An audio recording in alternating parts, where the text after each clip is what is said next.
సూర్యాపేట తెలంగాణ ప్రజా పరిపాలన దినోత్సవ వేడుకలకు ముఖ్య అతిథిగా ఐటీ సమాచార సాంకేతిక శాఖ మంత్రి దుద్దిళ్ల శ్రీధర్ బాబు హాజరయ్యారు. మంత్రి మాట్లాడుతూ ఫిరాయింపు ఎమ్మెల్యేల విషయం స్పీకర్ పరిధిలో ఉంది. వారు ఇచ్చిన అఫిడవిట్ లో అన్ని విషయాలు వెల్లడించారు. గ్రూప్ 1 పరీక్షలో ఎటువంటి అక్రమాలు జరగలేదు. పబ్లిక్ సర్వీస్ కమిషన్ చిత్తశుద్ధితో ముందుకు వెళ్తుంది. గ్రూప్ 1 పరీక్షల్లో ఉద్యోగాలు సాధించిన ప్రతిభావంతులపై కొందరు నిందారోపణలు చేయడం అన్యాయం. రాష్ట్ర వ్యవసాయానికి కేంద్ర ప్రభుత్వం సరఫరా చేసిన యూరియానే పంపిణీ చేస్తున్నాం. కేంద్ర ప్రభుత్వం రాష్ట్రానికి సరిపడా యూరియాని అందించాలని అన్నారు.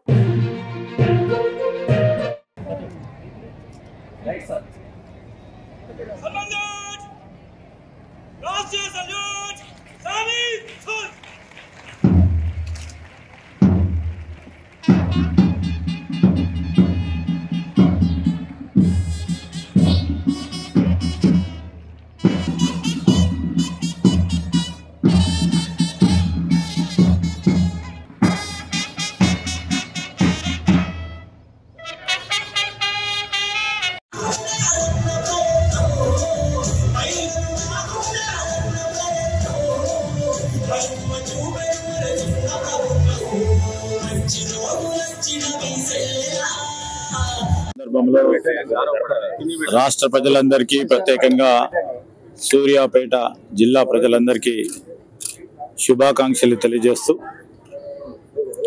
ముఖ్యమంత్రి రేవంత్ రెడ్డి గారి నేతృత్వంలో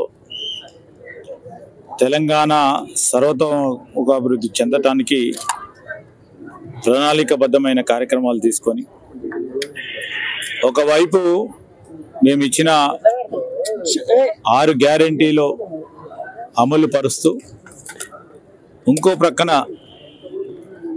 ఈ రాష్ట్రం ప్రపంచ దేశాల్లోనే మెరుగైన రాష్ట్రంగా ఉండాలని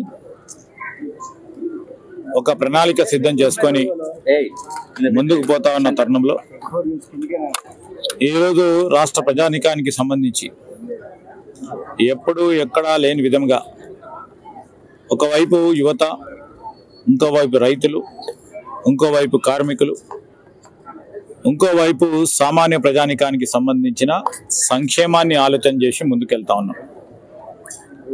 గడిచిన సంవత్సరం మీద 8 నెలలు, ఈ 8 నెలల కాలంలో ఎప్పుడు లేని విధంగా ప్రభుత్వ ఉద్యోగాల కల్పనే కానీ, రైతులకు సంబంధించిన సంక్షేమమే కానీ, ఈరోజు ప్రధానంగా ఒకవైపు మాకు విద్య, వైద్యం, మాకు ప్రధానమైన అభివృద్ధి కార్యక్రమాలను ముందుకెళ్తా ఉన్న తరుణంలో మేము ఈరోజు ఇక్కడికి సూర్యాపేటకి రావటం, ప్రభుత్వ ఆదేశానుసారం ఈరోజు తెలంగాణ సంబంధించి అమరవీరులకు, అదేవిధంగా ఆనాడు నైజాం ప్రభుత్వ నిరంకుశ పాలన నుంచి విముక్తి చెందడానికి కారకులైన అనేక మంది సాయుధ పోరాటంలో పాల్గొన్న మహనీయులను స్మరిస్తూ ఈ కార్యక్రమాన్ని కూడా నిర్వహించడం, అదేవిధంగా సూర్యాపేట ఉన్న ప్రత్యేకత కానీ, కీర్తి కానీ మొత్తం మన రాష్ట్రంలోనే కాదు దేశంలో కూడా కీర్తి చెందిన ప్రదేశం. మాకు రావటం, ఇక్కడికి జెండా ఆవిష్కరణ చేయటం ఒక గొప్ప అవకాశంగా మేము ఆలోచన చేస్తాము.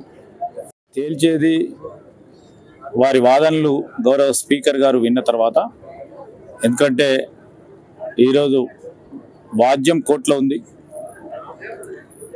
ప్రత్యేకంగా స్పీకర్ గారి పరిధిలో ఉన్న అంశం అది తొందరగానే తేలిపోతుంది.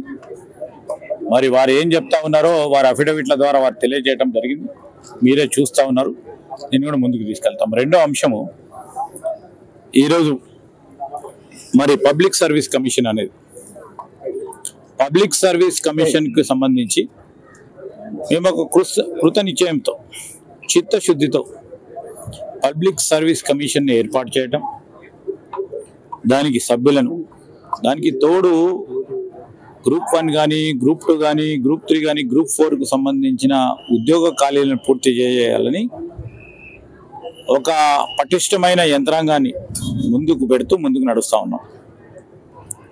కొంతమంది సందేహాలు ఉండే దాని పరంగా మొన్న కోర్టు ఇచ్చిన తీర్పు దానిపైన ఈరోజు అన్ని సవ్యంగా జరిగినాయని పబ్లిక్ సర్వీస్ కమిషన్ వారు కూడా అప్పీల్కి వెళ్తా ఉన్నారు. ఈ సందర్భంలో కొంతమంది వ్యాఖ్యలు చేస్తూ ఉన్నారు. ఎందుకంటే ప్రతిభావంతులైన వారిని ఎంపిక కావటం, వారికి సంబంధించిన మేధాశక్తిని కించపరుస్తూ వారు అనేక సంవత్సరాల్లో కష్టపడి సాధిస్తామని అనుకున్న ఉద్యోగాలు సాధిస్తూ ముందుకు వెళ్తూ ఉంటే ఈరోజు వారి మేధాశక్తిని కించపరుస్తూ వారిని ఏదో విధంగా మానసికంగా దెబ్బతీయాలని ప్రయత్నం చేస్తూ ఉన్న కొంతమందికి చెప్తా ఉన్నాం. ఈరోజు పిల్లల భవిష్యత్తుతో ఆడకండి. ఏదేమైనప్పటికీ ప్రతి ఒక్కరికి న్యాయం చేసే కార్యక్రమం చేస్తాం. మాకు న్యాయస్థానాలపైన నమ్మకం ఉంది, వారు ఇచ్చిన తీర్పు పట్ల కూడా నమ్మకం ఉంది, గౌరవం ఉంది. ఈరోజు ఈ అంశం విషయంలో తప్పకుండా స్పష్టతతో ముందుకు పోతాం. ఎక్కడ కూడా పబ్లిక్ సర్వీస్ కమిషన్కు సంబంధించి ఎక్కడ కూడా తప్పు జరగలేదని మరి స్పష్టంగా పబ్లిక్ సర్వీస్ కమిషన్ స్పష్టంగా చెప్తా ఉన్న వైనాన్ని రేపు రాబోయే కాలంలో కూడా ఈరోజు వారికి విద్యార్థులకు సంబంధించి మెరిట్నే బేస్ చేసుకొని పబ్లిక్ సర్వీస్ కమిషన్ ముందుకు సాగుతుంది. ఎట్టి విషయంలో దాంట్లో రాజీ పడే ప్రసక్తి కూడా ఉండదు. సంబంధించిన యూరియా విషయంలో కేంద్రం కేటాయింపు చేసే ఈ యూరియాని మేము అందరికీ కూడా సరైన విధానంలో పంచడానికి మా వ్యవసాయ శాఖ యంత్రాంగం అంతా కూడా పటిష్టంగా పనిచేస్తూ ఉంది. వచ్చిన యూరియాని వారి వారి పంటలకు ఎంతవరకు అవసరం ఉంటే అంతవరకు ఇవ్వడానికి అరదినమో కొద్దిగా లేట్ అయినప్పటికీ, ఎందుకంటే కేంద్ర ప్రభుత్వానికి సంబంధించి వారు ఎంత యూరియా పంపిస్తే అంత యూరియాను రాష్ట్ర ప్రభుత్వం కూడా డిస్ట్రిబ్యూట్ చేస్తూ ఉంటుంది. ఆ డిస్ట్రిబ్యూషన్ చేసే ప్రక్రియలో ఎక్కడ కూడా ఇబ్బంది రాకుండా ఈరోజు పటిష్టంగా ఒక ప్రణాళిక సిద్ధం చేసుకొని ముందుకు పోతా ఉన్నాం. రైతులు ఆందోళన పడొద్దని మేము చెప్తా ఉన్నాం. రైతులకు ఎంతవరకు యూరియా అవసరం ఉంటుందో ఆ యూరియా సంబంధించిన అంశం విషయంలో నిన్న కూడా మీరు చూశారు, మా వ్యవసాయ శాఖ మంత్రి తుమ్మల నాగేశ్వరరావు గారు మరి ఢిల్లీకి వెళ్ళడం, ఇంకా పెద్ద ఎత్తున యూరియాకు సంబంధించిన అంశం విషయంలో మన అవసరాలను కూడా దృష్టిలో పెట్టుకొని మీరు యూరియాను వెంటనే రిలీజ్ చేయాలని కూడా కేంద్ర ప్రభుత్వాన్ని కోరుతా ఉన్నాం. కేంద్ర ప్రభుత్వం ప్రధానమైన బాధ్యత మేము ఈరోజు కూడా చెప్తా ఉన్నాం. రైతు అవసరాలను దృష్టిలో పెట్టుకొని మా రాష్ట్ర ప్రభుత్వం మా రాష్ట్ర రైతాంగానికి సంబంధించిన యూరియా అవసరాలను దృష్టిలో పెట్టుకొని రిలీజ్ చేయాలని కూడా మేము చెప్తా ఉన్నాం. మా తరఫున లైక్ చేయండి, షేర్ చేయండి, సబ్స్క్రైబ్ చేయండి. మరిన్ని వీడియోల కోసం బెల్ సింబల్ పై క్లిక్ చేయండి.